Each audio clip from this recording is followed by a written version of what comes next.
Good morning, everybody. Thank you so much for joining us today on this session. It's a pleasure to be here with you. My name is Annette Gardner. I work at the WHO, the World Health Organization, on health futures, and I'll be the moderator of this session, which is going to look into the future of progress and how will nations define success in the future.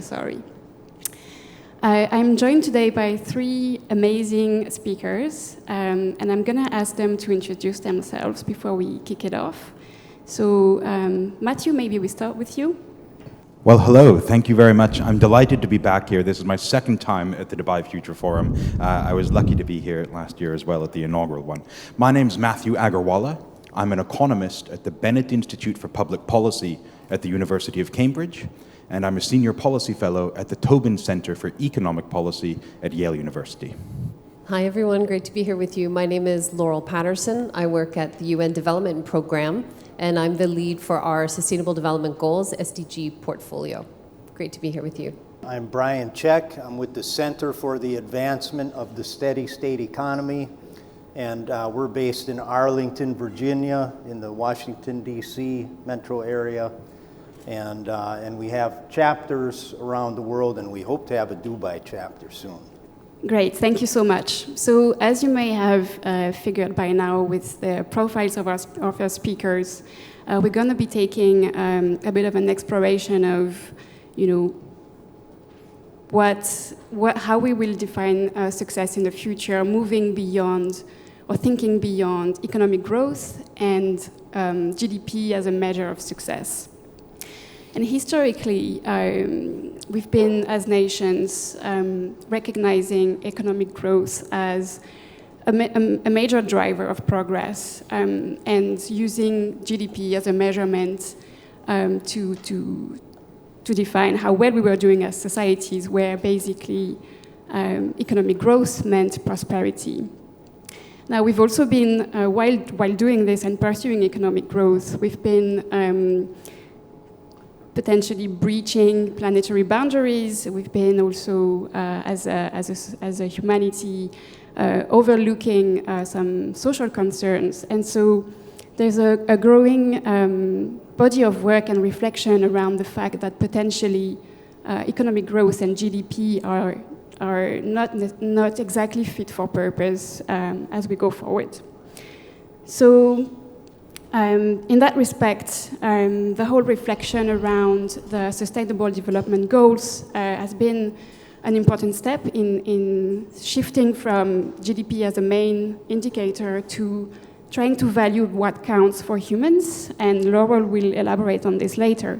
But before I hand the floor over to her, Brian, would you be able to kick us off with telling us about your work around limits to growth and the steady state economy? Sure.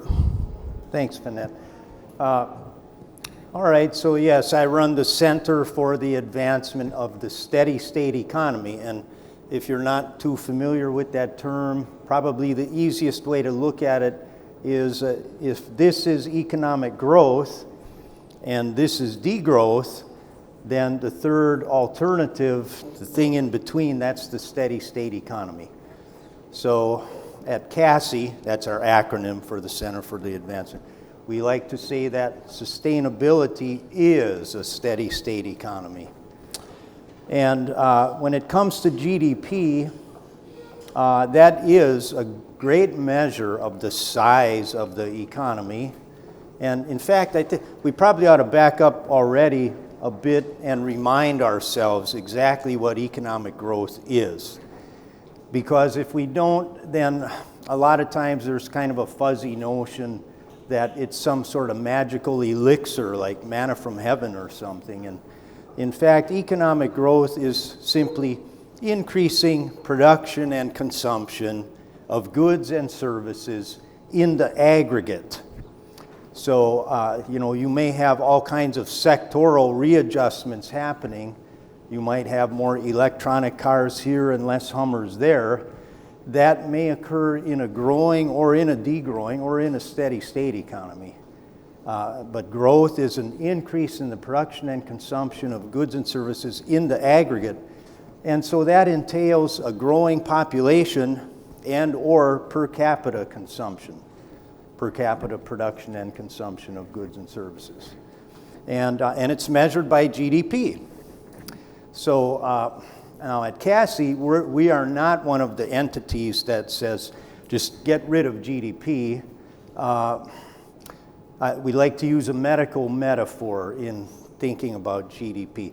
If you were a doctor and you have an obese patient, poor thing, obese patient, the last thing you're going to tell your patient is to throw away the scale. The scale needs to be monitored more carefully than ever at that point.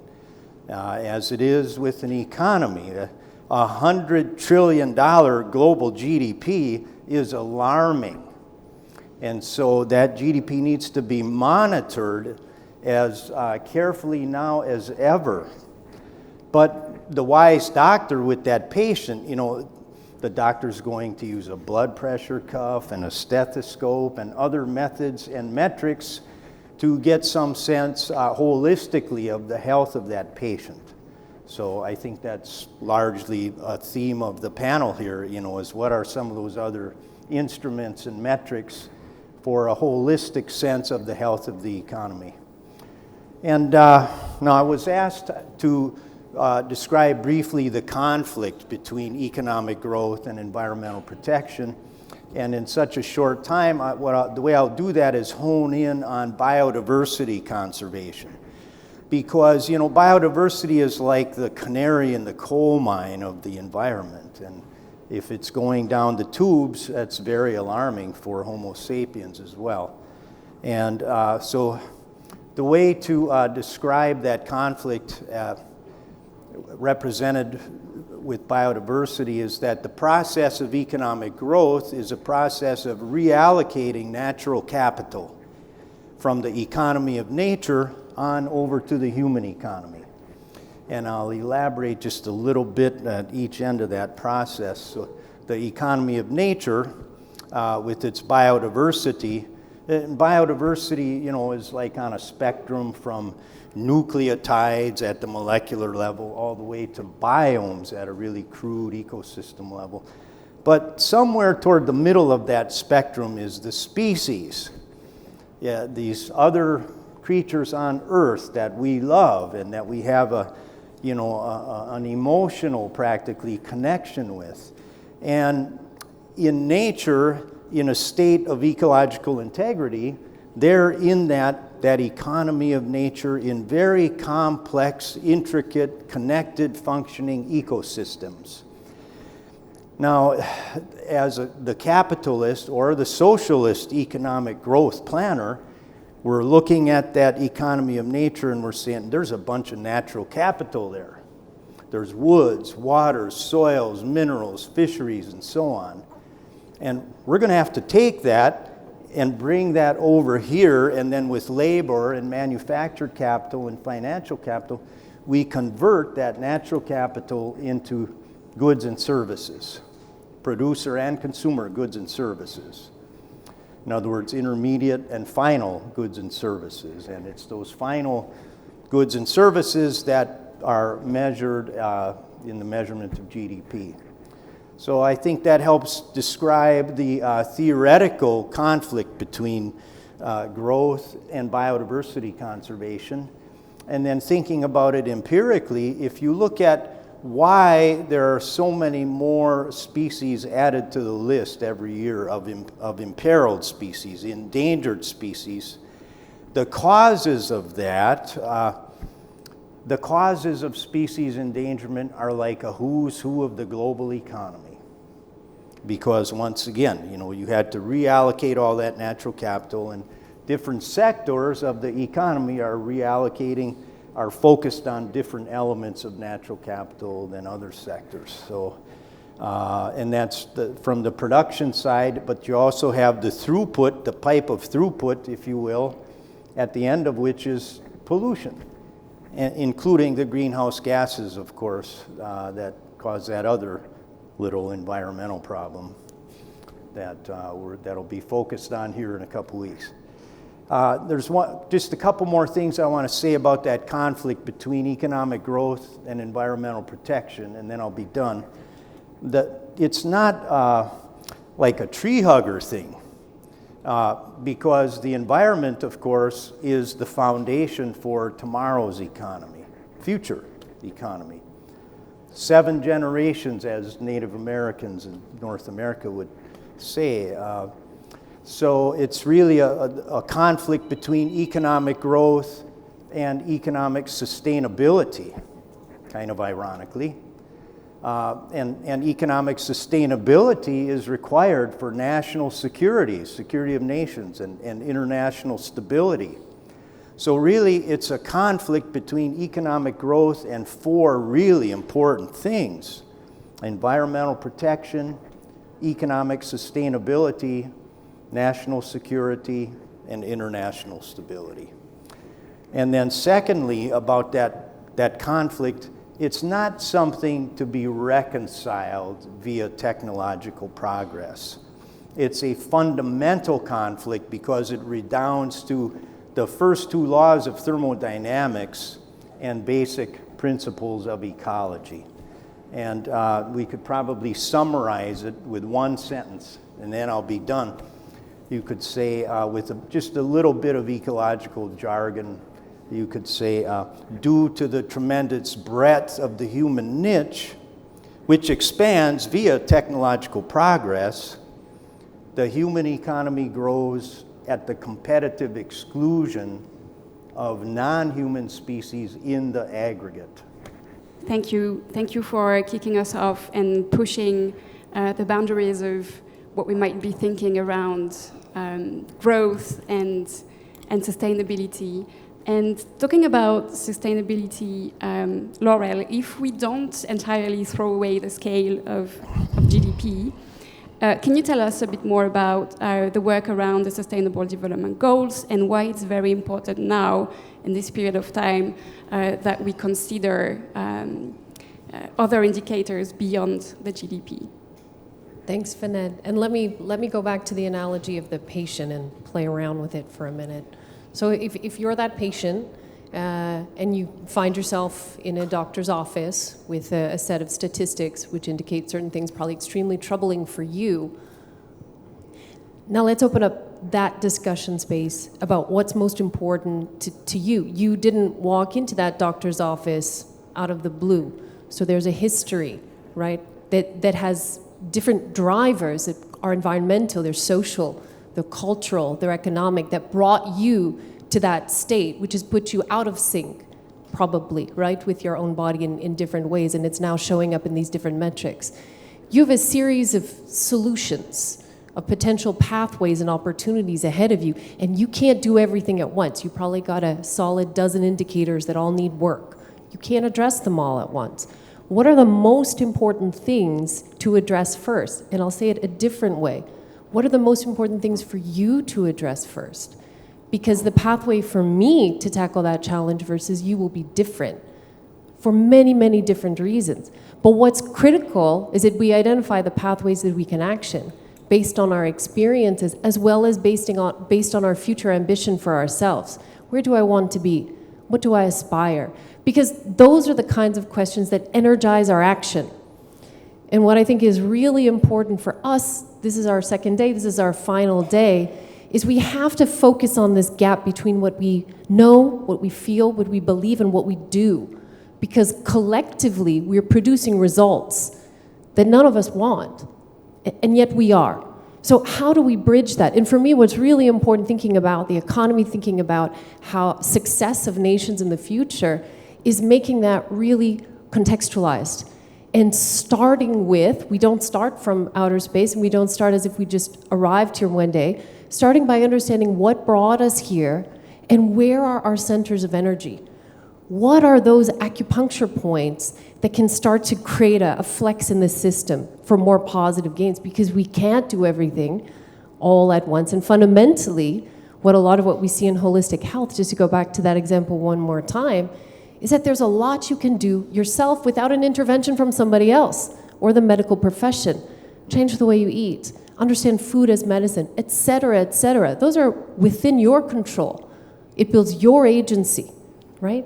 And those are the things that likely have the most sustainability in a medium to longer term.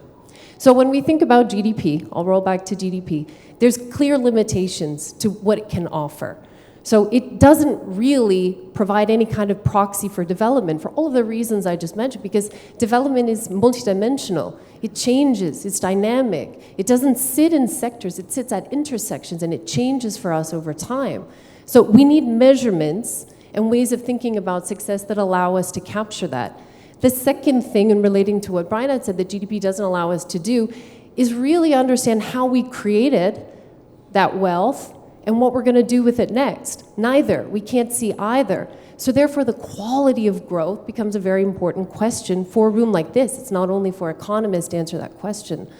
The third thing that's missing and important for us to consider when we're thinking about the future of progress is directionality.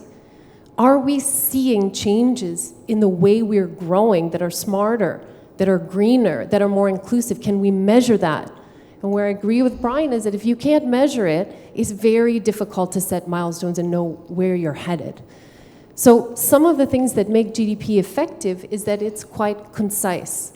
It's comparable across countries, right? So when we think about the metrics for future of economy, for future of access, similarly, we need to ensure that those are metrics that we can compare, right? So one of our propositions, and there's a lot of work that has happened over decades in trying to imagine beyond GDP. The question, I think, for you and for us is why has that not moved forward into a different model? It's not a new question. It's actually quite an old question. So this, again, I think is a really powerful space for futurists and foresight to say, why didn't? What are we missing? How might we? And part of that will be imagining the future as we want to actualize it. And without being able to do that, it's very difficult to move the action that we need, particularly when we operate in entrenched power systems, right? That don't really have a lot of incentive to do anything different.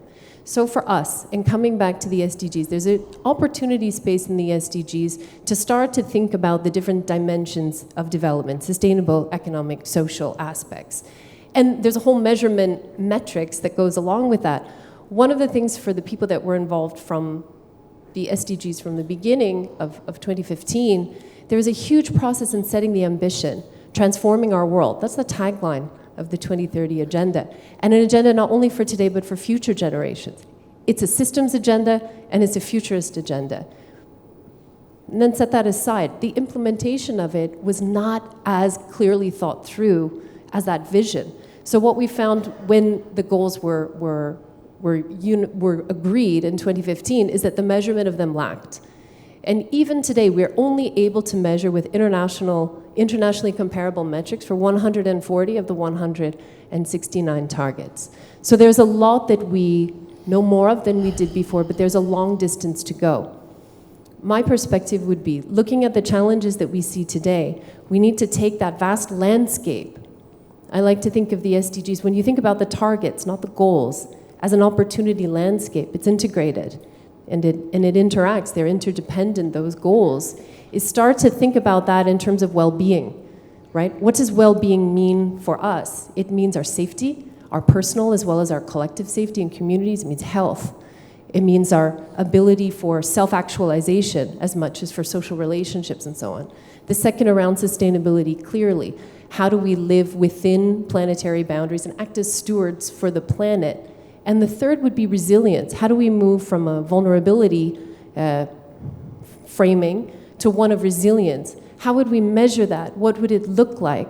And how could we then start to direct our attention, our financing flows to those areas against those metrics? That's a huge opportunity space for us. What it would require, this may be slightly controversial, is not 231 indicators. It truly wouldn't. You'd need maybe 10 core metrics, core indicators, and you have to absolutely fundamentally contextualize those. It cannot be a one-size-fits-all. It will fail.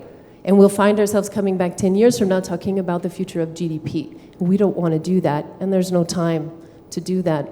So some of our work at UNDP has focused on working very closely with countries to start to move the needle on some of these issues. We looked ahead of the SDG Summit with 95 countries at the way that they're growing.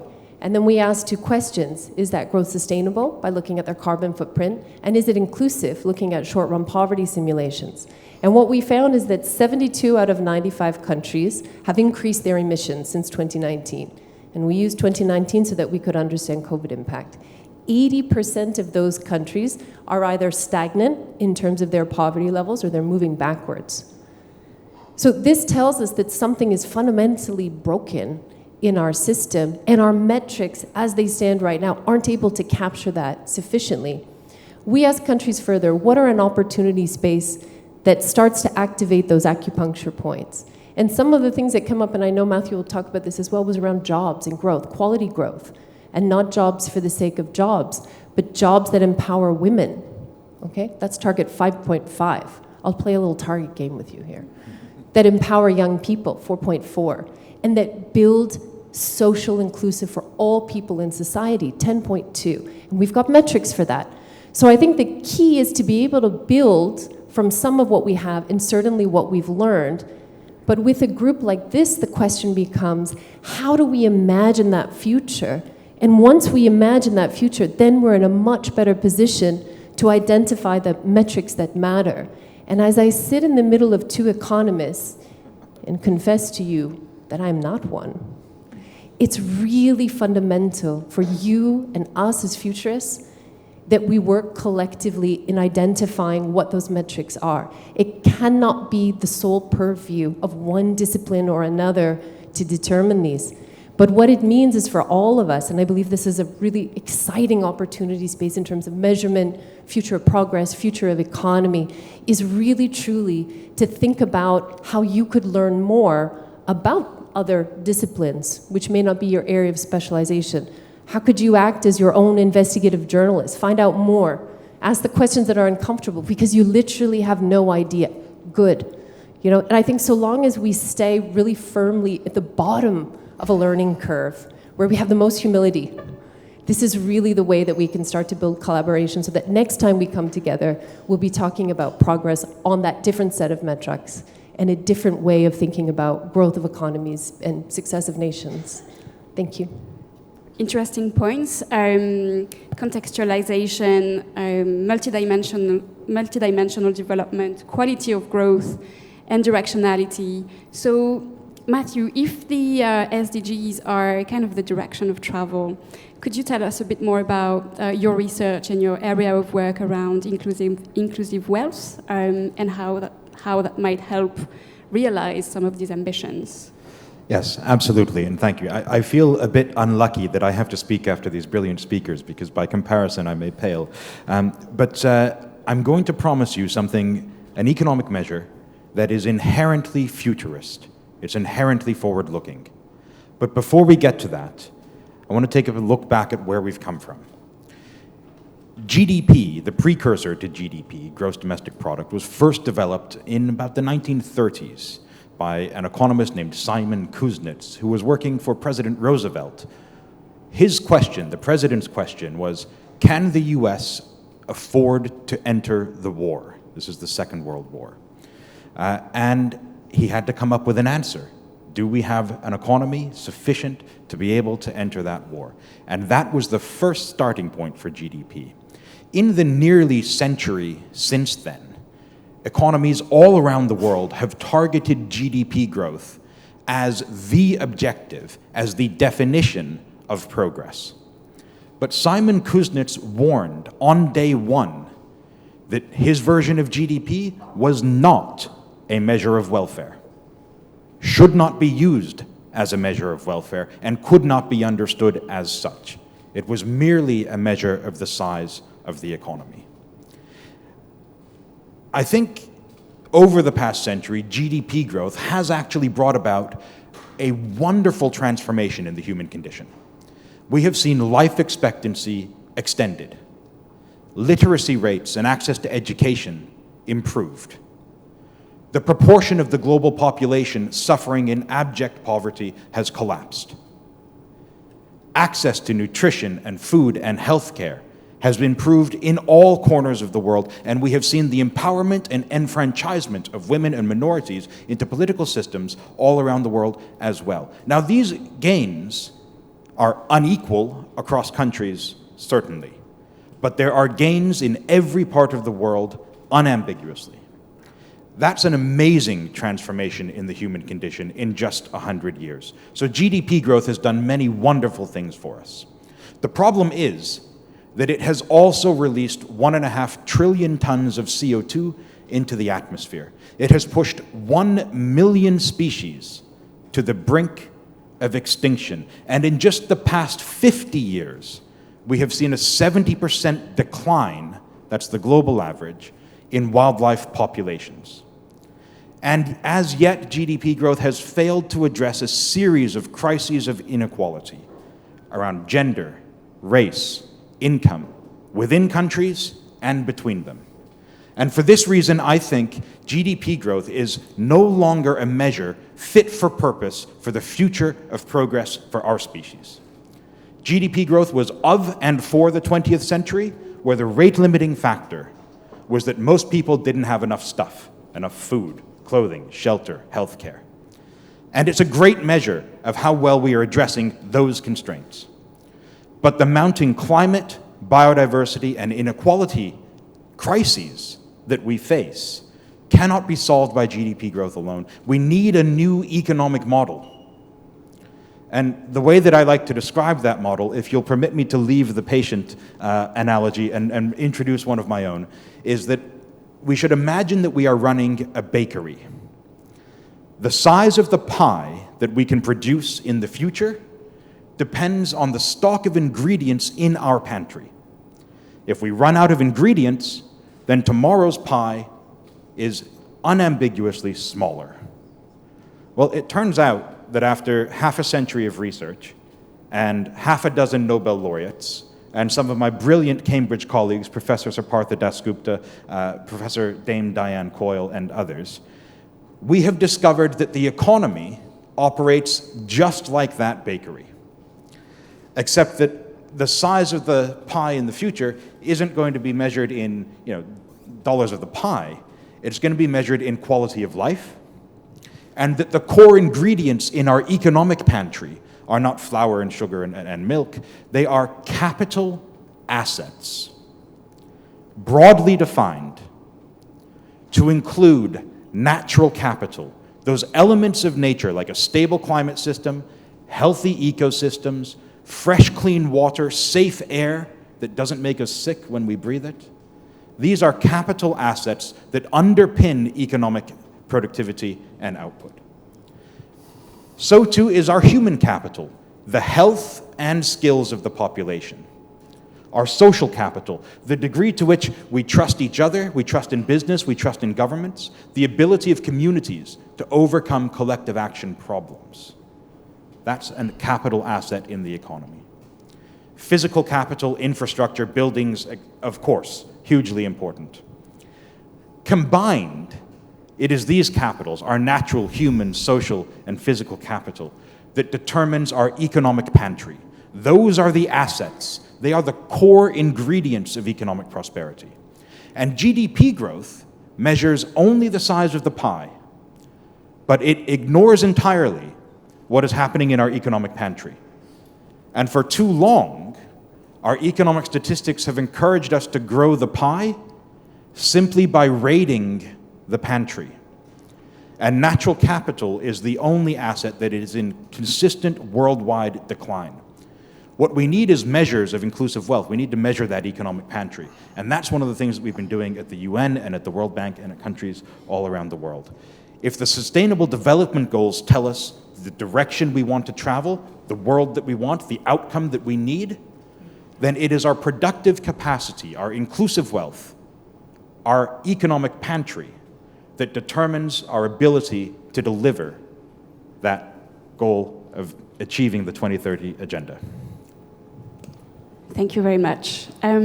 Something really resonated with me right now that you just said around the need to measure things in terms also of quality, in terms of quality of life. And for us in the health sector, it's something that is really really important. And there is a growing body of work around the fact that, health and well-being have long been conceived as a means of attaining, of pursuing economic development, rather than as an end of economic development or a goal that we should pursue. And because what we value determines what we do, if we switch the dial a little bit and place well-being and planetary health at the center as a goal of the economy, then that shifts also our economic systems and how we think about them.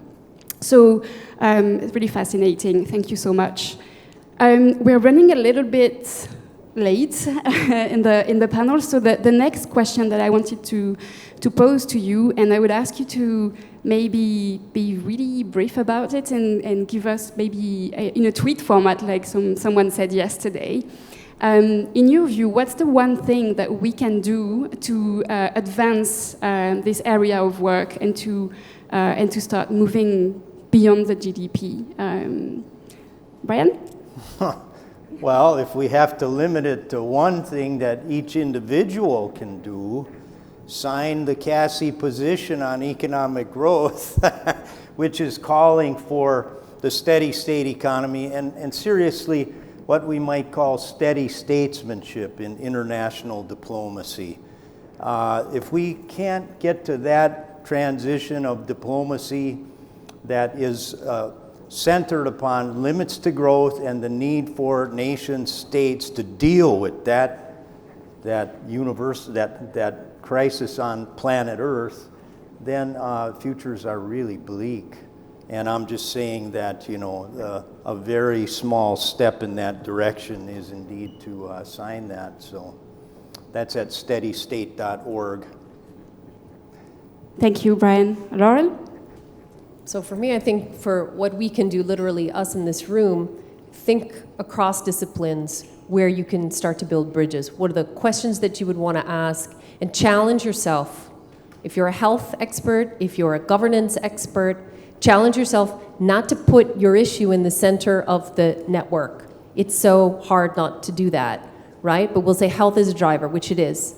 Effective institutions is a driver, which it is. It is. But as soon as we put ourselves in the middle, we create a gap rather than a bridge to what we need to understand, which is that collective action, to the point that Matthew made. To me, why is that so important for us? Because we need to act collectively to influence at the level that we would be required to see this future change. It's not a given. There's far more vested interest in keeping things exactly the way that they are. We understand that. Than it is to change. Change often happens from the periphery, with people like you, asking tough questions, not giving up, your perseverance. So I really think these are some of the most important things. Put yourself in a position of some discomfort. Ask questions you don't know the answers to. Use the opportunity of today before everybody goes back to start to build those alliances. We have to think politically and tactically about these things as much as we need to think sort of conceptually and substantively about its drivers and elements. That wasn't a tweet, but that's it. It's great, thank you. Matthew? So I think the most important thing that we need to do is shift our focus from short-term income to thinking about long-term wealth. I promised you a measure of the economy that is future-proofed. All capital, by definition, is based on the future. It is forward-looking. The value of any capital asset today is by definition the net present value of the future flow of returns that we get from it. The value of a share in Apple is the net present value of the future dividends. That's an economic fact. We need to shift our focus from just thinking about the short-term income to start thinking about how we are building wealth, natural, human, social, and physical capital. If we do this, I think we don't have to accept the steady state economy. Whether you're pro-growth, degrowth, post-growth, if you're defining your measures in terms of GDP, you've already missed the boat. If we're thinking about growing the pantry, we can grow that continuously by investing more in human and social and natural capital. Thank you. That concludes the the formal part of the panel, but we wanted to open the floor to questions from the room, if you have any, and just wanted to leave you with maybe just a reflection that, as you may have heard, this is a topic where there are different views, and we also wanted to open that space up for conversation and to bring that to the table. So if anyone has any questions, do raise your hands. We have time for about three or four. Yes, a gentleman on the left. Thank you for your kind information. My question for Mr. Matthew. To do this kind of change for the individual level, do you think we need to do many change on our lifestyle, and how we can do that from the individual level? I think you're absolutely right. Lifestyle change is going to be a part of this solution, no matter what. But there are things that we can do to minimize the impacts on our current ways of life, right? We like to drive places. Fine. Do we have to drive places in an internal combustion engine vehicle, or can we drive places in an electric vehicle? You can still drive, but you can radically reduce the impacts on nature, on natural capital by doing so. Yes, we like to eat probably too much food, but do we have to produce that food in the most environmentally destructive manner possible? Or can we innovate, improve ecological productivity from the farming sector, and use that to feed the world in a net zero, carbon compliant, biodiversity rich capacity? I think there's opportunities to do so, but we need the leadership to make it happen. Thank you. Hi, my question is, as most of the economists today say that the age of the low interest rates or zero interest rates are over, so we might be going for a long period of high interest rates. How would that impact sustainability and also the non-reliance on metrics like GDP and all, the new era of high interest rates? Yeah, I'll give it a crack. It seems to me that the monetary sector has to reflect the real sector, or you either have inflation or deflation. So if the fact is that the monetary policy has been too expansionary, as it clearly has in many nations and worldwide overall, you're going to have inflation like we have. It's too much money chasing too few goods.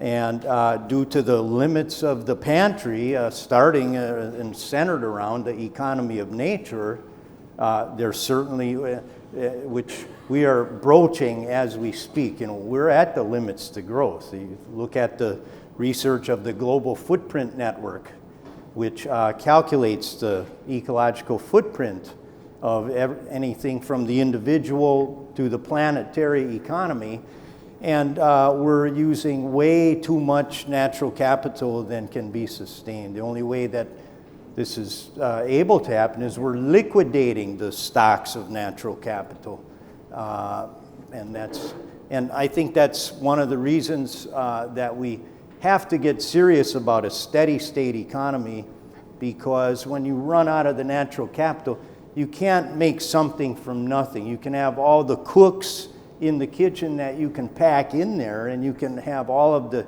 kitchen equipment, but if you've got no natural capital, there's nothing to cook with. Matthew, did you want to also offer a perspective on this? I'll be very brief. Higher interest rates make this much harder, but many economists have made fools of themselves by trying to predict what's going to happen with interest rates. I wish not to be one of them. The fact is, the global economy has gone from squander and squeeze to squeeze and squander. This is not a good option. We had a decade of low interest rates and excess labor supply. Those are the perfect conditions for non-inflationary public investment in things like net zero transition, new infrastructure, supporting businesses on the innovation side to bring us in line with biodiversity constraints. We squandered that with a decade of austerity. Now we have to face these same investments with a decade less time, because we haven't made that progress over the past 10 years. It's more expensive, it's more costly, it's harder to do. The simple fact remains, though, that the cost of inaction vastly outweighs the cost of acting on bringing us to net zero and on bringing us in line with planetary boundaries. And what I think this means is that in the discussions that are going to take place in this city over the next 2 weeks at COP, we must prioritize the access to finance at preferential rates for the developing world. As an example, the average cost of borrowing for a country in Africa is about 11 to 12%. The average cost of borrowing for the United States is about 3%.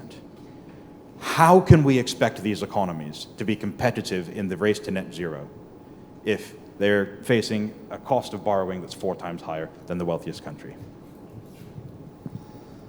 Thank you. Laurel, did you want to also comment on this? I saw you nodding, so... I'd share two thoughts related to that and the key of sustainable financing for the discussions this weekend and going ahead. Some of our research shows it's astronomical, the amount of government revenue that moves towards debt servicing in the poorest countries in the world. So some of our work earlier this year found that there's 50 odd countries, some of the poorest in the world, that spend 2.3 more times servicing their debt than they do on social assistance, 1.4 times more servicing their debt than they do on health investments. So again, without those foundations, it's incredibly difficult to conceive of making the most of thinking differently and moving into this space of possibility for the future of the economy. I did want to come back to the first question on lifestyle, and I wanted to push it a little bit further. So one of the things that I think as futurists and foresight practitioners we often grapple with is this sense of linear, incremental versus systemic or transformative change. And we say that, but then we have to check ourselves constantly. Are our actions moving towards an incremental shift? Do we have time for it? Or is it something different? And here I would put on the table one of the strongest indicators that could be supportive of the environment that we want in the future, which is a plant-based diet. It's the thing that most people don't want to hear. Okay, and I want us to hold that disappointment that you now feel that I mention it, because this is what we need to work through individually and collectively. We would have to change things that we like. It's part of our culture, it's part of our values, it's part of our behavior. It's part of the way that we've always acted. We would need to change that at scale. Governments would need to change it. And then what you would come up against, just to the point on politics, because I think we can't escape that, it's extremely important. You will come across a level of lobbying, of corporate interests, of government interests that you cannot imagine. Right? So I'm not suggesting that it's easy, it's probably one of the most difficult, but it remains one of the most powerful. And I really believe collectives like ours over these 2 days, these are the things we have to be putting on the table. Hello, my name is Annette Gardner, and I'm only saying that because I'm also the task force chair for the APF on foresight evaluation. And I just put that out there because we're doing our session this afternoon. But it's all about how we get to where Laurel is already at around talking about metrics, but do the work that comes before that, which is what are our questions? What are we trying to learn? And how do we tie that learning, which could be a number or it could be qualitative data. Just want to point out that we don't always need a metric per se, but as much as we need a good story that talks about change, and then tie that to action. So we're still building the base, or what I call the culture of evaluation in foresight. And then my other comment was on motivating us a little more around advocacy, because as a discipline and as a field, we really don't have that sense of identity or collaboration around advocacy, even though some of us are doing it. So again, I want to support you on keep reminding us that we need to put more thought to this. Thank you. Of course. I want to go back to the first question too. I think the shortest answer to what we need to do, what we can do for lifestyle change, is less. I mean, GDP is a measure of how much stuff is being produced, how much activity in the provision of services. It's too much. With 8 billion people on a planet and an economy of $100 trillion, it's too much stuff. And at the individual level, it just means the simplest way to put it at the individual level, or simplest way to translate less, is spend less. If you spend less, you're going to be doing less pumping of gas, less driving, less tourism, frankly, less of everything, less buying of clothes, et cetera, et cetera. So it's pretty simple, I think, just less. I disagree. Yes. I know you. So Emphatically. what I'm it's thinking not is, less, but different. Different. If we take the poorest person in the world and line them up to the richest person in the world and everybody else in the middle, the person in the middle, the median, what do you think is their annual income? Huh? $3,000 US, their annual income. The person in the middle, the 4 billionth person. So that means there are 4 billion people below that for whom the answer absolutely has to be increased consumption, increased income, absolutely unambiguously. Not less, but different. I agree with him. okay, but so I'm going to give you 30 seconds to respond, and then what I think we can do is each of you can take a few seconds at the end to just give your final remarks on this subject, and then we close the panel. Does that work? yeah. So where there is widespread poverty, economic growth per se is really needed, yes, and individual consumption, more of it, is needed. I think we were talking about largely what people in this room can do today and tomorrow, literally, and I still think less is a good answer to that. We got to do less so that they can do more, because not everybody can do perpetually more on a finite planet. Great. So different perspective, less so that others can do more. Laurel, do you want to say a few final words? Maybe two final thoughts that we haven't covered yet, and Matthew, see if you want to come in on any of it. So I think what becomes really important in the metrics is spending the time on question intelligence, as was just raised. So what are the values that underpin that, and how would we qualitatively measure and quantitatively measure it? Because it's really important that these are metrics that can be understood across countries, they can be implemented. And so I think this investment in data, and I know we've heard it across a lot of other sessions today, is key. But an interesting statistic that I came across yesterday, 94% of funding for AI startups is focused either on those that are starting up those initiatives in the US or China. So the question for me isn't that data is expanding, it is there's opportunities, but who holds the power in that space? So I think this question of data is very important, and the ownership and leadership around it. We can't manage what we can't measure. The second thing that I think is really important is we have to continuously put people at the center of these metrics. Data needs to not only be for things that we can measure and look back on and talk about when there's a forum, but that people can use every day in their decision making. So that opens up incredibly interesting opportunity spaces for us to think about citizen data, about storytelling, and about being adaptive and dynamic and shifting those metrics as we're seeing different signals, patterns, and trends from the ground. That puts people at the center. That's resource intensive, and that's time intensive. And the last thing that I wanted to leave us with, so that's just what it is. Investments in data is expensive and time consuming. So if we're looking for a silver bullet, this isn't it. It's not it. And I really think we all have to be the honest communicators of the fact that this work is difficult, it's complex, it moves in a couple of circles before it finds a landing place, and it requires resources, all different kinds of capital to make it possible. So for me, in a crisis, if we would say that globally we're finding ourselves in a crisis and we are nonetheless here trying to craft a way forward, not so much to do less, but collectively, I think we need to constantly remind ourselves to slow down, take the time on the questions, take the time to bring people into the room, make it theirs. In a crisis, the key is to slow down so that we can really be effective. Then it can be an opportunity space. Otherwise, it's accelerating into a wall. That's not an optimistic ending point as a Canadian, but I'm going to leave it there for time.